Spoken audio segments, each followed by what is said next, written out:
Il y a malheureusement dans ce pays énormément d'enfants, de jeunes de moins de 18 ans qui rallient des groupes armés.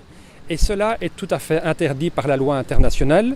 La Centrafrique vient d'ailleurs de ratifier une convention internationale dans ce sens et nous poussons les autorités centrafricaines à en faire une loi nationale. Il y a des nouveaux cas chaque semaine dans l'ensemble des groupes armés de jeunes de moins de 18 ans qui rejoignent ces groupes armés. L'avenir de ce pays, ce n'est pas les groupes armés. L'avenir de ces pays, c'est la jeunesse, justement. Il faut donc que les dirigeants de ce groupe armé arrêtent de les recruter. Et il faut surtout que les jeunes ne voient pas dans les groupes armés un avenir pour eux.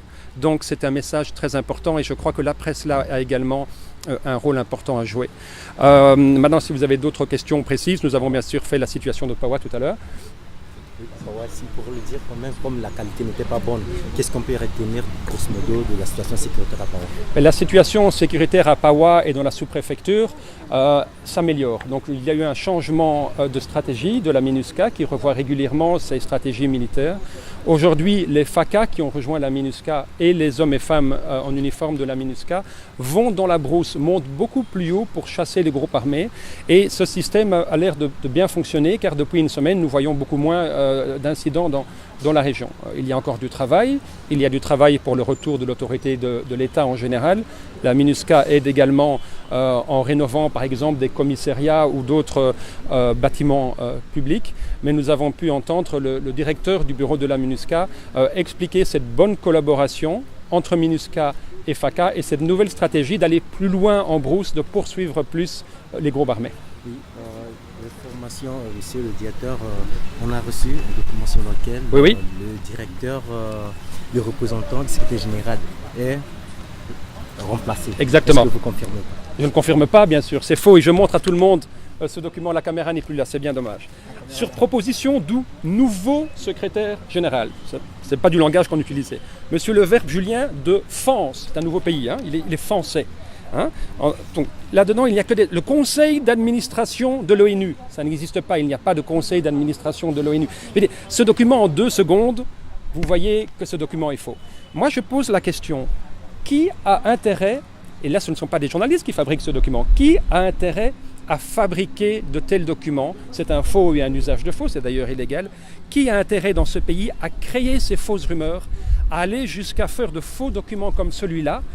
Moi, je crois que c'est parce qu'il y a des gens qui se rendent compte que les Nations Unies, que la MINUSCA est là pour aider et participe tant bien soit peu au relèvement du pays. Et il y a certaines personnes qui ne veulent sans doute pas de ce relèvement du pays et qui veulent tout faire, y compris des faux documents et des fausses rumeurs comme cela, pour essayer de dynamiser un sentiment anti-MINUSCA ou en tout cas de fausses informations. Et une fois de plus, je tiens à remercier les journalistes, dont Radio Ndekeluka fait partie, qui ont voulu vérifier ces informations avant la parution. C'est quelque chose de très important qui fait partie, je crois, d'une certaine obligation journalistique de vérifier l'information avant qu'elle ne soit diffusée.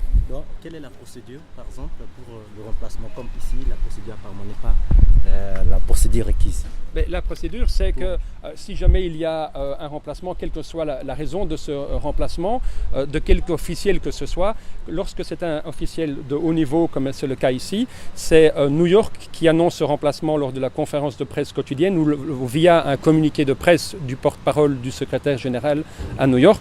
Mais ce document est clairement, vous le verrez vous-même, faux. On le voit tout de suite d'ailleurs en lisant les quelques lignes.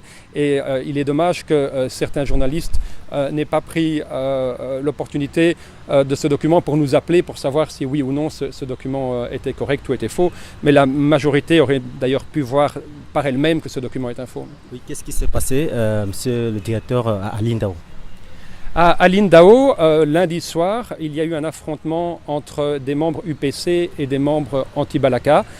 Cet affrontement, y compris les échanges de coups de feu, ont bien sûr provoqué une certaine panique auprès de certains habitants qui se sont réfugiés à côté de la Tiobi, donc à côté du petit centre armé de la MINUSCA sur place. Les membres UPC ont suivi les civils. Les militaires de la MINUSCA, dans leur cadre de mission de protection des civils, ont ouvert le feu. Il y a eu un échange de coups de feu entre les membres UPC et les membres de la MINUSCA qui étaient là pour protéger les civils. 2 casques bleus ont été très légèrement blessés dans cet échange de coups de feu. Ok, donc la MINUSCA est en train de sécuriser la population pour l'instant. Donc nous faisons tout ce que nous pouvons pour sécuriser un maximum la population. Nous regrettons bien sûr encore ces échanges entre groupes armés. Et une fois de plus, nous disons la même chose. L'intérêt collectif, l'intérêt de tous est plus important que l'intérêt personnel ou l'intérêt d'un groupe ou l'autre. Il est temps que ces groupes armés comprennent que l'intérêt du pays, c'est l'intérêt collectif. Nous vous remercions. C'est moi qui vous remercie.